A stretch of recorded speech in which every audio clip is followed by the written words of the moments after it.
very warm welcome to our guest speaker, Dr. Anand Kumar Sharma. Let us begin by reciting Om 3 times, followed by the Gayatri Mantra once. Om. Om. Om.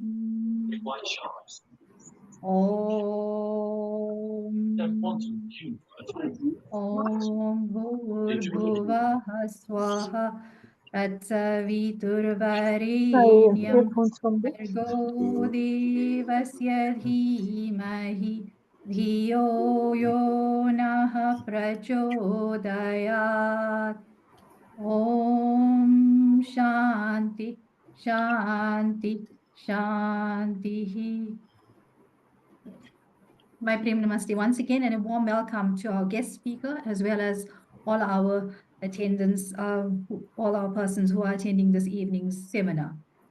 This evening, our guest speaker is Dr. Anand Kumar Sharma, as I mentioned, a former chair professor of the Railway Finance Indian Institute of Management, Bangalore. A brief CV of him. He was a visiting scholar at the Graduate School of Business, Stanford University, in spring 2008 up to 2013, and has been a professor and chairperson, accounting and finance at Management Development Institute, Gurgaon. He has led many more than 8 management development programs and workshops for participants across many nations. Many of these were conducted in association and consultation with the World Bank. Among his publications, a notable one is a case brought out by Harvard Business Review on the Naini Itrasi Railway Electrification Project in November 2012.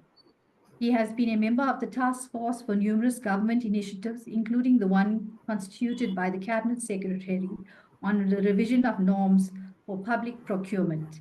His views on public-private partnerships were incorporated in the national policy on public-private partnerships by the Minister of Finance. Dr. Sharma was also a member of the planning board Guru Gobind Singh Indraprastha University in New Delhi. He has traveled extensively to the US, Canada, Europe, and Central and Far East Asia on official assignments. He has been engaged in leading the team to establish the Arya Samaj in Dwarka, New Delhi since 2015. These are just some of his accolades. And being a renowned person in terms of the Vedas, I now hand you over to our speaker today. Thank you. Over to you, Dr. Ji. Thank you, Sobnal Singh Ji. And my thanks to Arya Pratinidhi Sabha of South Africa for giving me this wonderful opportunity, and also to Karunaji and Usha Devi Prasad Ji for connecting me to this event. I'm at New Delhi. When I got this invite, I was at US, then I traveled to Delhi. So my greetings from India. And I also thank the organizers to time my talk at a time when India has celebrated the 78th Independence Day just last week on 15th of this month. And there's another event which I'll be sharing, which is a matter of great rejoice for Arya Samajis world over. And that should be celebrated as a Vijay Divas, a victory, a day of victory. And that was on 8th of August, that our Satyagrahis who were fighting against the atrocities of Nizam of Hyderabad, they won the event. They were victorious on this day. Their Andolan was successful, and all the restrictions which were imposed on Arya Samaj were withdrawn.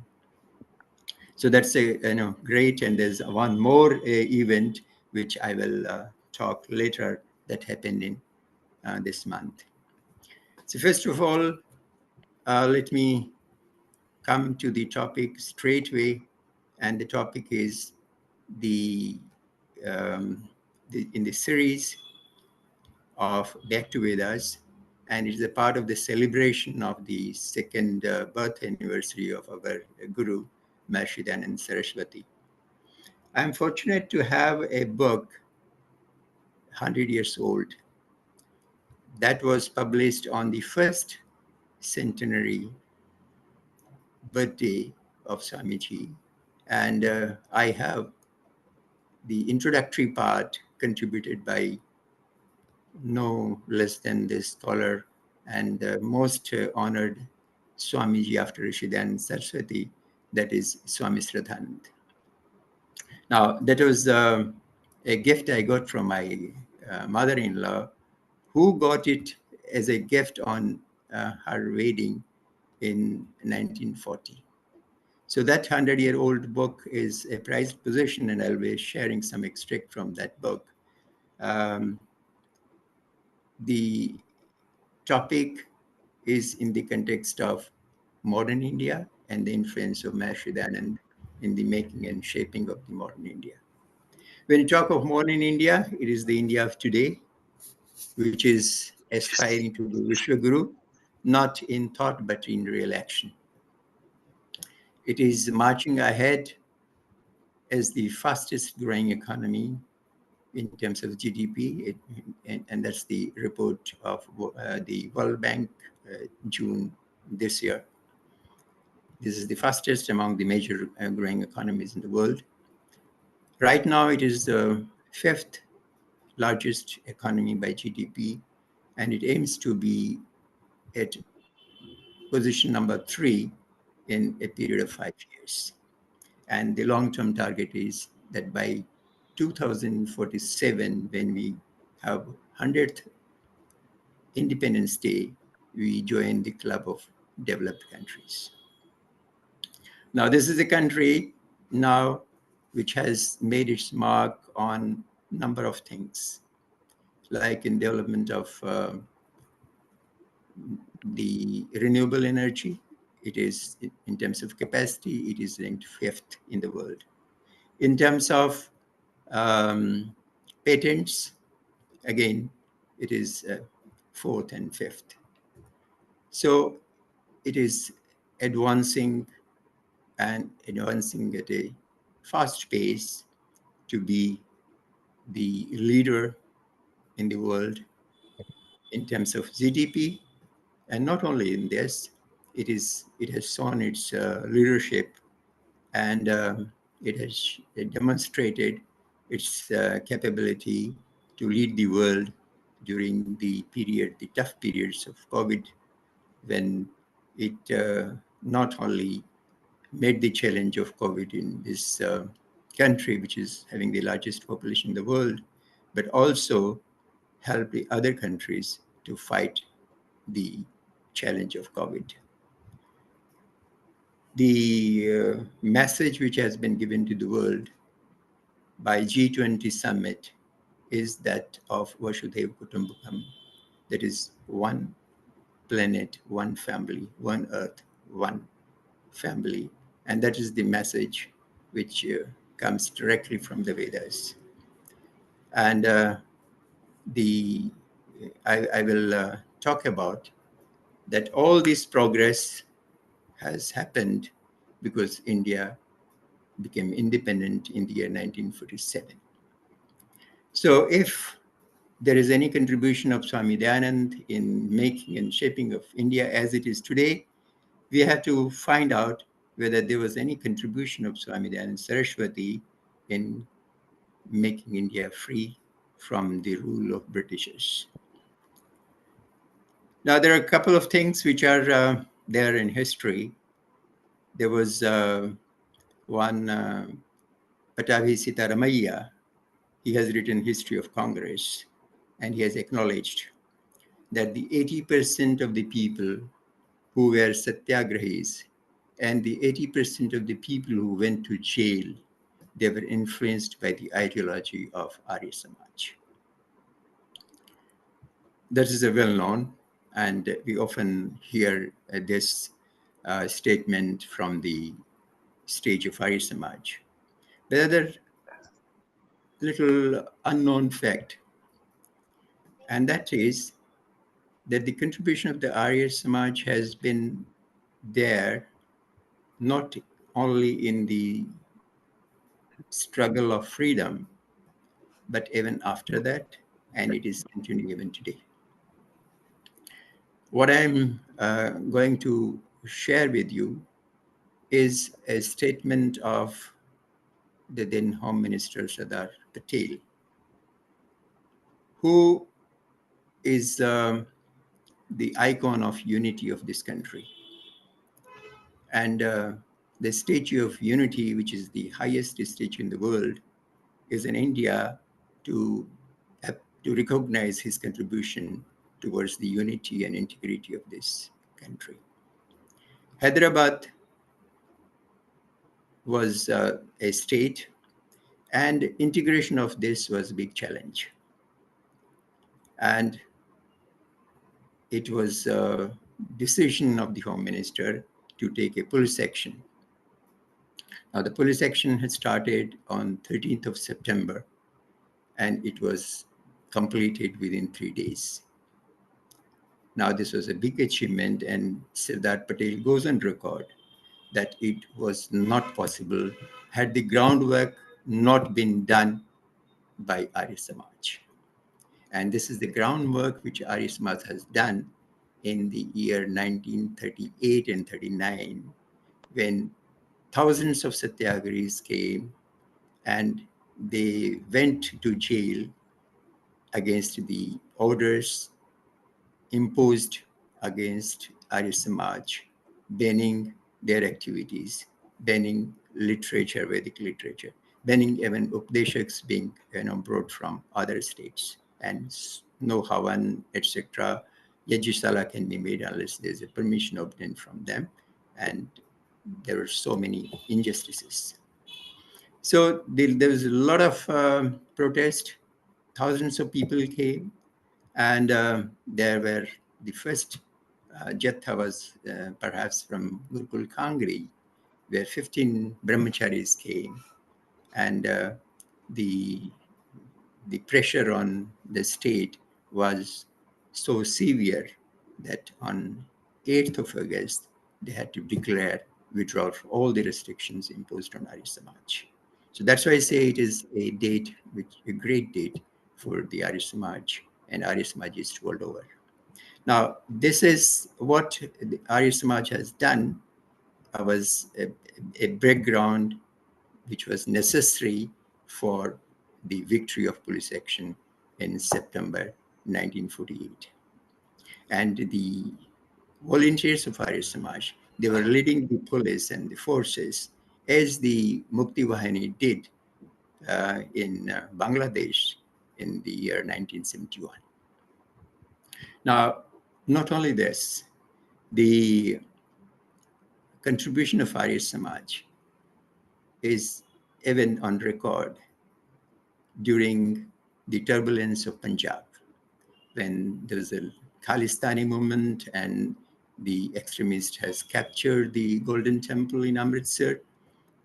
A delegation of Arya Samaj went to meet the then Prime Minister Indira Gandhi and told that these people should be taken out of the temple, and we will persuade them. Allow us, a group of 5 sannyasis will go them and persuade them to leave the temple.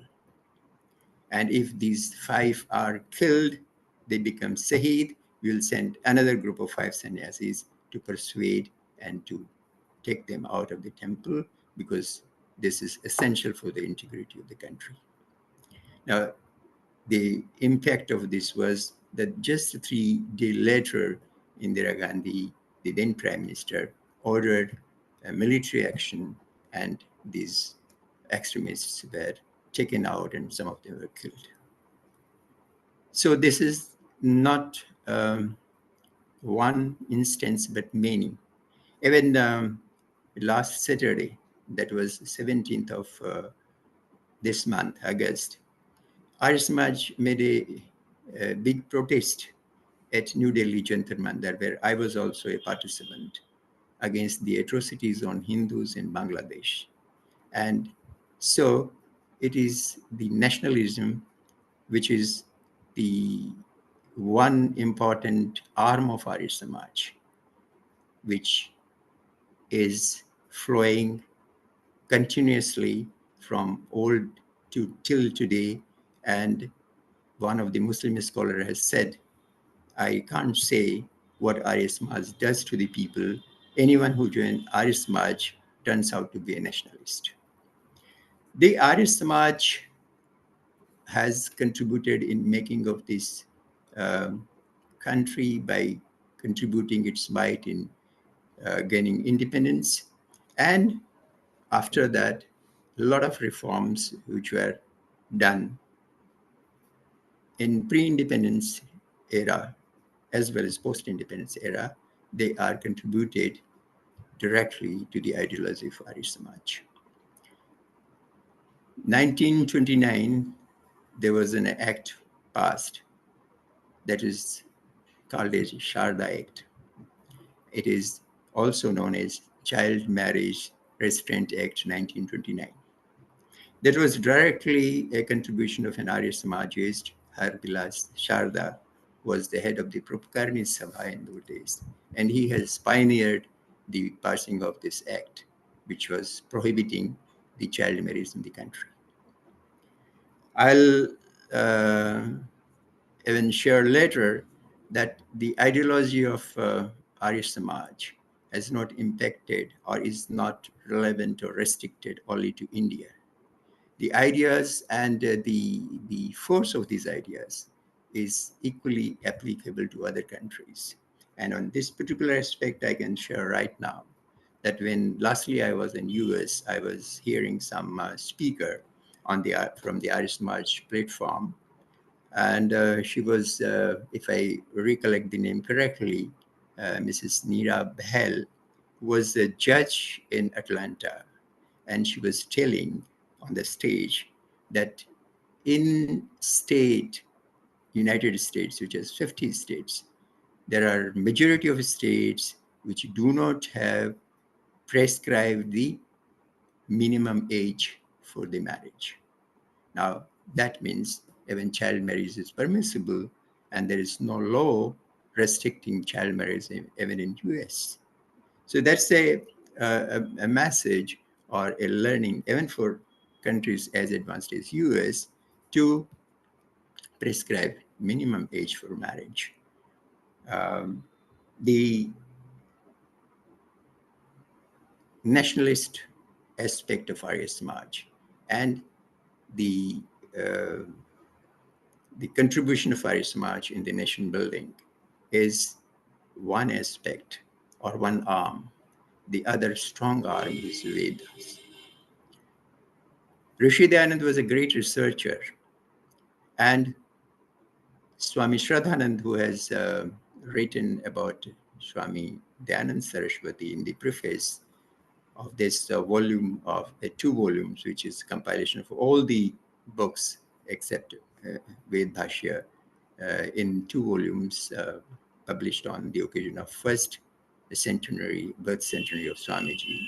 It says that the Rishi was researcher par excellence. And his research was, and here you will appreciate, that his diagnosis of the disease, the decline in society, was thorough, deep, and such that you can find long lasting remedies. Now, here you can note that it was not only Arya Samaj who was concerned about the social reform. There are many organizations which came. There was Pratna Samaj, there was Dev Samaj, there were Brahma Samaj. They were also concerned with the social reform. But none of them, you can hear, they're existing or they made any lasting impression in the society because their diagnosis or approach for those social reform was not well researched. Swami Dayananda researched that the root cause of all these maladies, all these malpractices, all this superstition is because the people justify them on the ground that these are in they are in consonance with the Vedas. And there was the Ved mantras was misinterpreted, and the people were continuing with these superstitions and other malpractices, other social evils. Swamiji understood that root cause is the wrong meaning of Ved mantras, and he provided the correct meaning based on the Nirukta and his inimitable style, that these are not supported by Vedas, and the Vedas these are all contrary, in direct violation of what Ved mantras proclaim. So this was the reason that the prescription of the Swami Dayananda worked, and worked very effectively, and people were taken away. In a lot of people joined for the social and religious reform, and it was a real big moment nationwide because of this research, which Swamiji found that unless we correct the root cause, the no long-lasting solution is possible. Now, take the example of women. Now, women were denied access to Vedas and also to the education. Now, see the argument which Swamiji advocated for the cause of women education and their access to Vedas. So the Vedas are divine knowledge. It is like sun. You can't deny sunlight to any person. Every human being has right to access, right to have the sunlight. He gave the another thing, that there is in our sanskaras, it is clearly written that this mantra should be chanted by women, by Badhu, in case of, say, marriage ceremony. Imam mantra, Badhu patet. So further it says that how you can say that the women should not read Vedas when there are rishikas. There are a lot of mantras, 20 to 22% mantras are there where rishikas are female rishis. So there was these arguments were irrefutable, and the people had to accept that the denial to women either access to literacy or um, Vedas is absolutely wrong. It is unjust. And so the direction started that yes, they should be given access to education and also access to Vedas. And tremendous amount of effort were done, and by Arya Samajist, when the first school for girls was set in Jalandhar in Punjab. So I'll quickly go through the other thing, and then, because I think we can have 6 more minutes because we started late. I'm sorry for the technical hitch for that. So the other important thing about Rishi and his contribution is there are many people who have spoken, written about Rishi. There's one poet of Hindi. His name is Surikant Tripathi Nirala.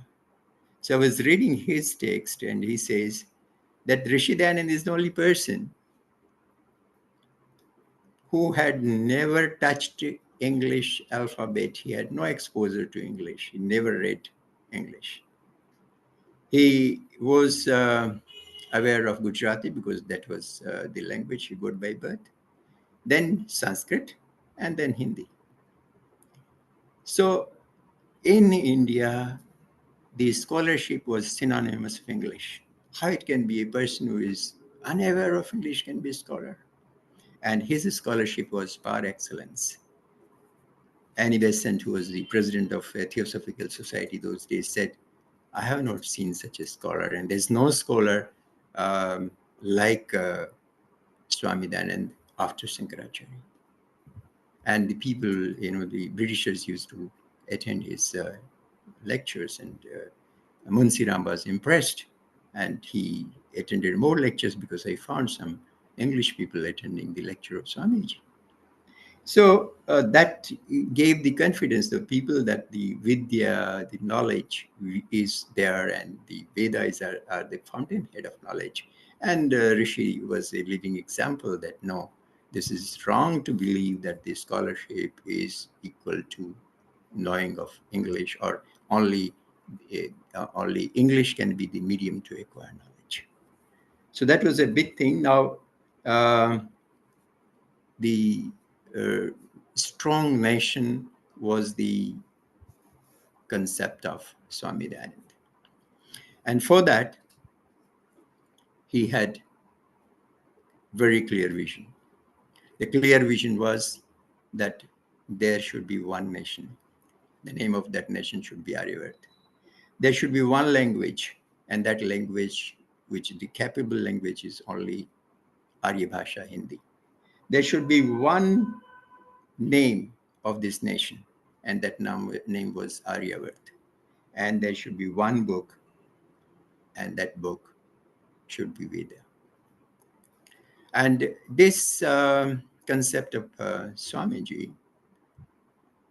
is so strong that even after independence, the direction of the government is to achieve these ideas.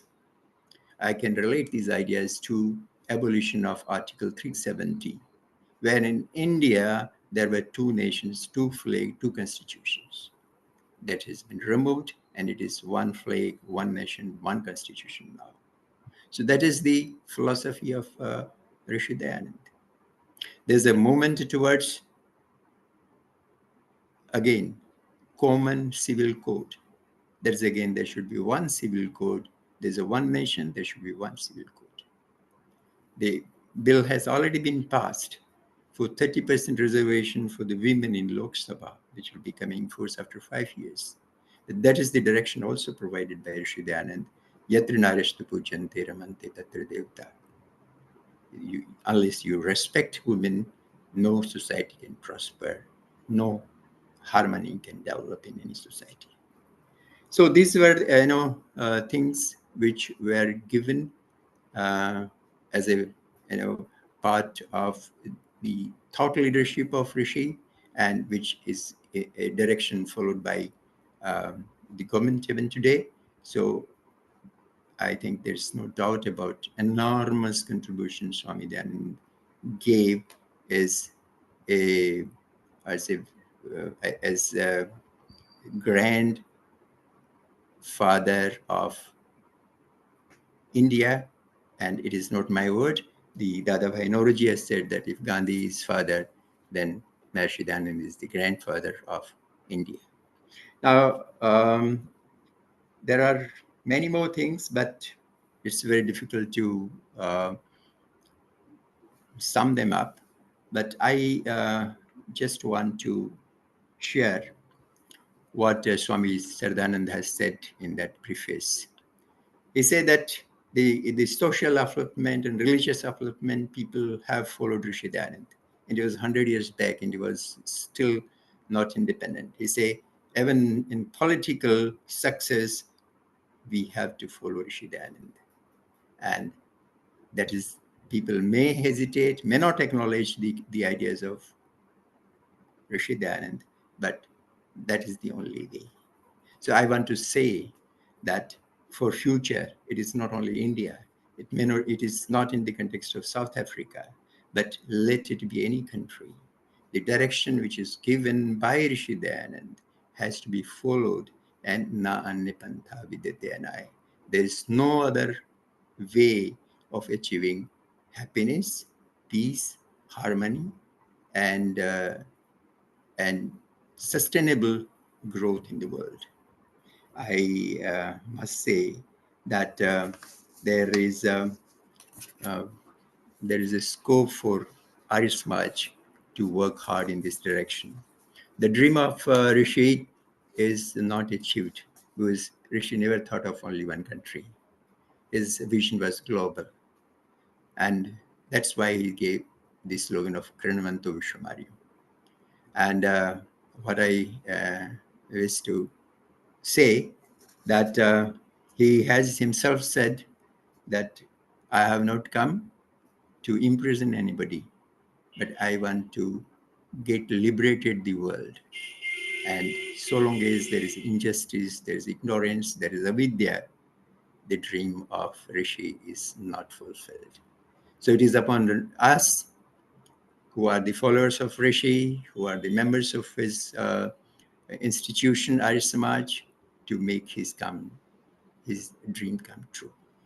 And I want to sum it up in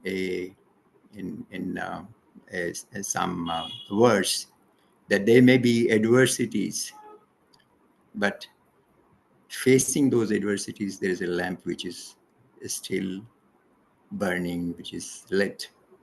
And that lamp is of Vedas. That is the lamp lit by Rishi Dayanand. And we have to bless that lamp by saying that we and the world has to go back to Vedas to find the solution of all the problems of humanity and the world. So they were the line which were there, साजिशें होती रहें, षड्यंत्र इठलाते रहें, आंधियां रहती रहें, तूफान मंडराते रहें, फिर भी जो दिया हरे नहीं जलता रहे, उस दिए को आप आशीष दें, विश्वास दें. And that diya is Rishi Dayanand's Arya Samaj. That diya is Ved, which is the fountainhead of knowledge, is very convincingly given to us by Maharishi Dayanand Saraswati. With this, I close my talk and I open it for question and answer. Thank you, Dr. Anand Kumar Sharma ji. Was really enlightening to listen to your discourse this evening on Swami Dayanand, the maker of modern India. You have taken us through a lot of information, and I think the works of Swami Shraddhanandji up to the books that you received in 1940 are very enlightening. And what you've shared from that book is very enlightening about Swami Dayanand and his teachings. We have listened to quite a bit from you. I am opening the floor for questions or discussion. If you'd like to comment or would like to add to what Dr. J has just spoken about, you may do so. You may chat about whatever, but it is up to us to make the teachings of Swami Dayanand a reality, which is so truly said, aptly said by you. We had so much of information really being the centenary celebration, and there was so much things going around, so much of information on Swamiji's teaching. And here in South Africa, we appreciate every bit of material that we receive, in terms of these, and we do share it out on our platforms. So if you have anything else to share with us, we gladly appreciate it from you. And we also use it in our material that we actually publish out there. So I am opening the floor out for discussion on the topic. You have spoken also about women, and this month in South Africa, we celebrate Women's Month, and which is very important for us as well to note and appreciate the teachings of Swami Dayanand, because instead of oppressing the women have a chance to actually learn. And the Vedas teach us so much of information, and we are the women who actually learn from the Vedas and are able to pass that on to our children and others in society. So women do play an important role in terms of the teachings of Swami Dayanand, as you mentioned earlier. So we speak about so much of things that are happening around us with women and being oppressed, but it's up to the women also to take in that teachings of the Vedas and pass it on. I'm still waiting. Any comments from the floor? There's a hand up.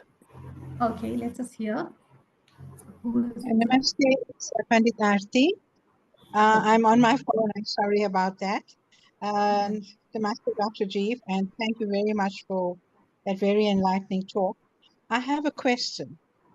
Talking about modern India, and there's modernity all over the world at the moment. how would the Arya Samaj or Swami Dayanand have handled the topic of marriage between same sexes? Okay. Now, regarding same-sex marriage, I have not read anywhere. Uh, so, whatever my reading is of Sanskar Vedi, I have gone through all the Vedas, not very deeply, but yes, in terms of the Bhavat given by Swamiji for whatever portion and other scholars, I have not come across anywhere where I found permissiveness for the same-sex marriage. So that's the one. But I have not gone with the research from that point of view, whether there is any mantra in Veda which supports same-sex marriage. So my preliminary answer to this is that I don't find any support for this in any of the Vedas which with the Arya Samaj has either interpretation given by Rishi Dayanand, or other scholars. So that's my limited response, but I have not researched further on this, whether there are other um, any Virya Sutras or any text from Manusmriti or any of these Smritis or any other literature which supports the same-sex marriage. Thank you. The reason I asked is because we've been approached as the Arya Samaj, because other organizations will not have anything to do with it. So because the Arya Samaj is a reform movement, we've been approached to, conduct marriages between a same-sex couple, but we haven't done so as yet. And that's why I needed to know what your thought was on that. Yes, yes. So yeah, I will try to find if I get any more material, I'll share with you. Thank you very I'll much. Yeah, sure. But yeah, I think Thank this is you. quite relevant question. And if the law permits, you will be getting, people approaching you for solemnizing the marriage of even same-sex people. So that's quite relevant and contemporary issue. And I'll also research on this topic. Thank you for your answer, Dr. Anand Kumar Sharmaji. That was quite an enlightening insight in terms of same-sex marriages.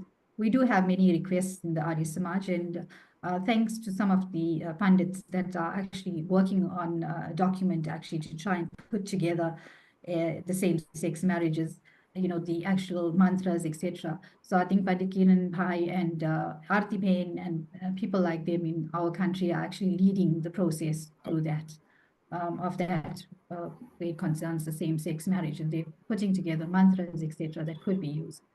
This is valuable insight for the rest of the audience that are listening. It's quite a controversial topic, and it's also in-depth as well. So are there any further questions with regards to Swami Dayanand, the maker of modern India, or any comments that you would like to share about this evening's presentation? You're most welcome to do so. Shubhaji, I just want to raise a point around the modern and new thinking that RTG raised. I think we're having a problem in the Arya Samaj globally, that we're becoming an organization of old people and we haven't actually managed to attract young and new people. Now, my understanding is Swami Dayanand didn't say whatever he said is correct. He actually told people that you've got to look at your own conditions, and not everything he is saying is the absolute truth.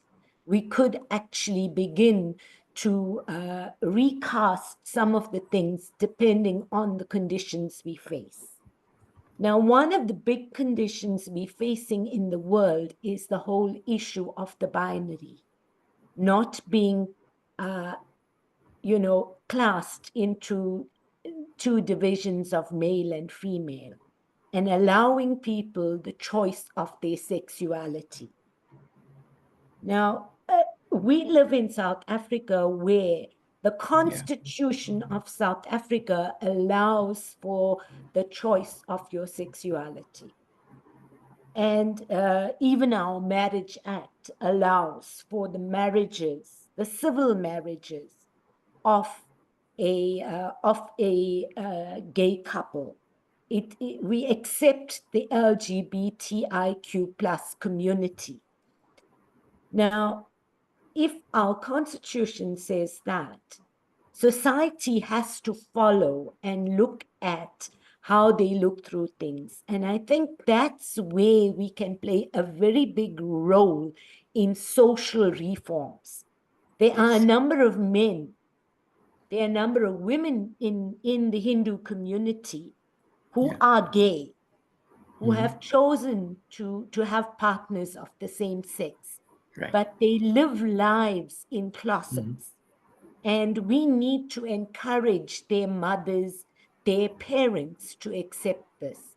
It's not just about whether the Vedas has the scripture and whether the Sanskar Vidhi actually can do it. It's not only about the primacy of the scripture.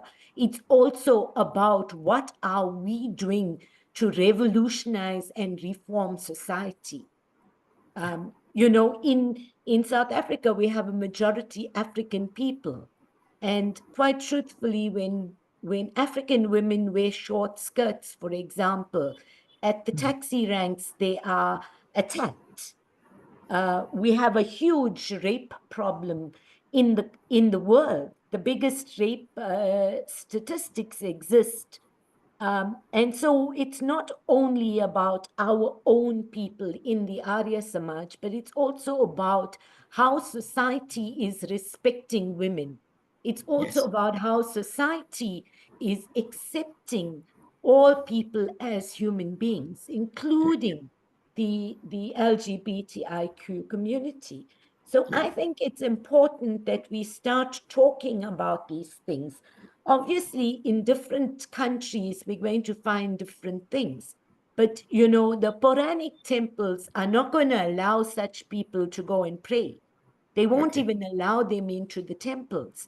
And if we say we are Dayanand Kesenik, then we need to think about what conditions we face and what we need to do. Thank you, Chair. Yeah. Thank you, Karuna, for that enlightening information. Yes, it's how society respects women. That's very important, a key role in terms of any society, in any country, whatever it may be. Any further comments? Any questions? Yeah. Two comments. One is that of India is still not approved by the court. It's pending and it's not yet permitted legally. But yes, it may happen, and it is the issue in context of South Africa and maybe in any other countries. Now, question is whether what is our response to it. Now, the concept of Swamiji is very clear. He said that whatever I have written is not final.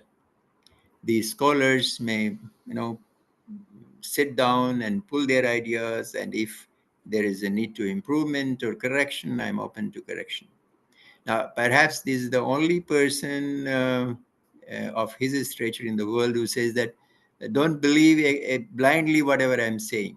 You have right of testing it, judging it, and when you find that it is true, you go ahead.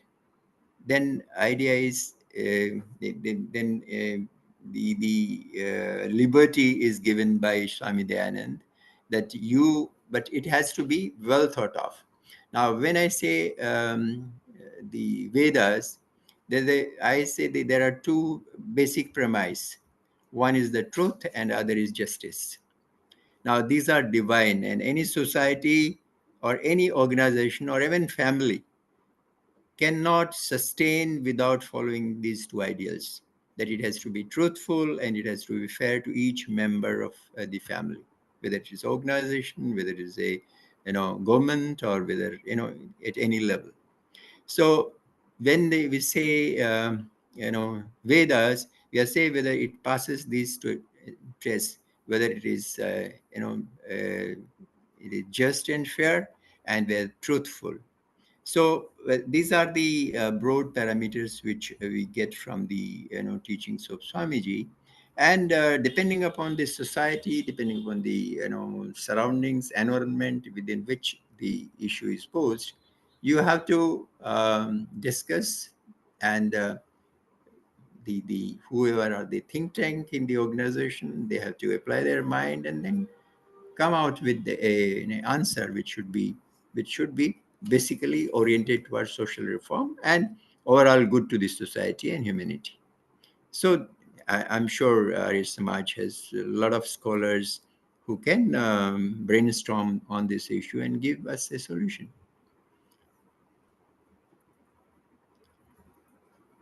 Yes, thank you, dear Dr. G, for that insight and information. There's a lot Yeah, two of hands up, Shava. okay, Sorry. let us take the next hand. I'm sorry, on my screen, I cannot see the hand. Anish Bhai. Anish Bhai, would you like to go ahead first? Thank you, Shobha ji. Namaste, Dr. Ji. Dr. Ji, I just want to move to another point you spoke about during your talk, which was about nationalism. Yes. And you mentioned that Arya Samaj generally members would move towards nationalism. My question is, are you using nationalism as an alternative to patriotism, or are you just using it as being a patriot? Patriot.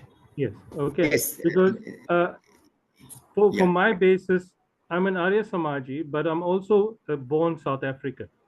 Yeah. And there's a trend that seems to be happening in South Africa and I think as well in the other world, where Hindus in inverted commas in general seem to sometimes have more allegiance to India than their country of birth. And Yeah. and I think I don't think personally my view is I don't think that's what Swami Dayanand actually intended with it. Yes, he was the reform and the patriotism that happened during the freedom of India was applicable to India, but when the Arya Samaj became international, don't you think that we should be patriotic to our birth country first before anything else, even especially as Arya Samajas, because we're supposed to be social activists? Thank you. Yeah. So my response to your question or your observation is that Swamiji is very clear. When we are saying nationalist, means it is that it is with reference to the state, the state politics, and the governance, and what is given in chapter 6 of Satyarth Prakash, Rajdharma. Now, no yogi or no rishi has given anything like Rajdharma as part of their teaching. So, but your question, loyal to whom? Now, Rishi has very clearly given. I think if you read Satyarth Prakash, say that you should be loyal to the place from where you are getting your anna to eat, your water to drink, and other resources for your living. So you should not be ungrateful to that country where you are living, where you are surviving, where you are getting your livelihood. Now, question of allegiance to other country. Now, when we are saying this in terms of allegiance to country, now if it is a country of your origin, of your parents' origin or grandparents' origin, you have a soft corner for that country. But when we come to the allegiance to Hinduism, or in terms of what Arya Samaj advocates, it is not allegiance to a faith; it is allegiance to the ideas. And the idea of this Hinduism or Veda is Vasudev Kutumbakam, Yatra Vishwa Bhavati Ekam Nidam, where the whole world is like a nest. Now, the idea is of what, it is the universal brotherhood. when I'm sharing the idea, and as I told you, the crux is that any thing which is based on truth and justice, that is fair, and that's the essence of dharma. So beyond that, if you have an allegiance to a place or a particular custom, now that is not nationalism. Nationalism is that you are loyal to your nation, and the nation is where you live and where you depend, for your livelihood. And I think if my reading is correct, message of Swami Dayanand is clear that you can't be disloyal to country where you are living, where you are having your own livelihood by business or anything, and the country which is giving you resources to prosper, being disloyal is treachery. Means if I read that, so loyalty, because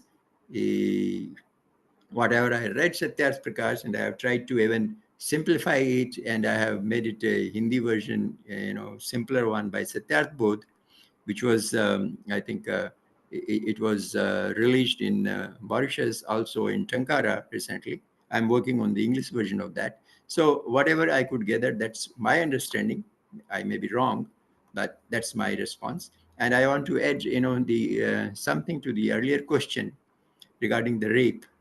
Now, India is currently seized with the issue of rape, and it is a rape in Calcutta of a lady doctor who was, raped and then killed. And this is the people are angry all over the country.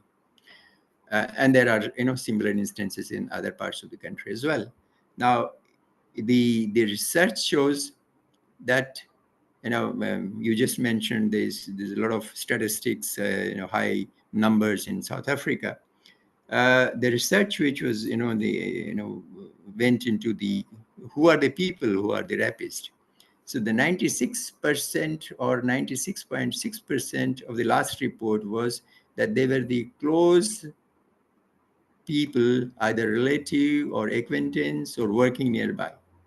So this means the problem of rape is more to do with the family, with the values, rather than, the other part is there, but this is how, what is the upbringing, what is the approach, and what you think of other sex, and whether that is, now that is a matter of how is one's upbringing and what family values are nurtured. So that's one thing. And this is one important thing. This violence and sex is in the air. 90% of the films, the OTTs, and they are full of the violence. So whatever garbage we are taking in, it is reflected in the society. So that's another issue where, because this is in air. This is in all, surrounding us, that sort of thing. So we have to, be proactive in this regard to, because that's a big social reform required to prevent rapes. Yeah. Thank you, Dr. G. We have just one more question with hands by. Would you like to go ahead? Okay, namaste, Dr. G. Namaste to everybody. I just have a question regarding the translation of the Vedas by the British. Yeah. And this is of major concern. Yeah, it's, now, as you mentioned, the Vedas has got has a solution for all problems of the world, and Yes. that I agree 100%. Now, Macaulay's statement, Macaulay in 1835, he mentioned that India is a very rich and successful country. There are no beggars, and they are spiritually strong. The only way we can break their spiritual strength is through English. So they have taken our Vedas and they translated it into English. And now that is my concern. Now, what they have translated from Sanskrit to English has caused a lot of controversies around, and people are misunderstanding and misinterpreting the Vedas. Since 1835 onwards, there are a number of Vedas being written. And we cannot get the true, actual real translation of the Vedas. There are some which have been done already by Swami Satyaprakash, I think, was it the Yajur Yes, Vedas? I'm happy with the Vedas. But the Rig Vedas is translated by Theodore Offridge, who is a Christian. Now, how valid is that? Since scholars like us, we are studying the Vedas, the Rig Vedas is like, it's like misleading us, So I would like to know what can be done and how can the Vedas be given to us properly by an Indian who speaks proper English and who can redo the Rig Vedas so that everybody can understand it and we can preach the Vedas as well. But now I can preach Yajur Vedas, but I cannot preach from the Rig Vedas because it's a Christian that translated it. So what's your perception on that, Dr. G? Yeah. My prescription is that there is a volume of Vedas, all four Vedas, given by Mr. Sharma. He was working earlier on one Veda, but now entire volume is complete and it is available in India from Govindram Hasanand.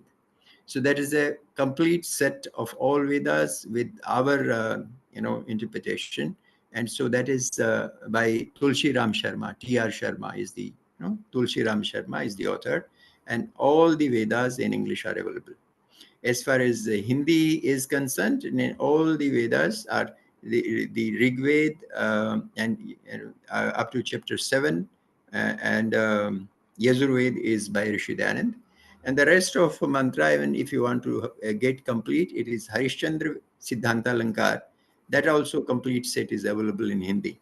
So I think if you want Hindi, you can bank on Harishchandra Siddhanta Lankar. And for English, the T.R. Sharma.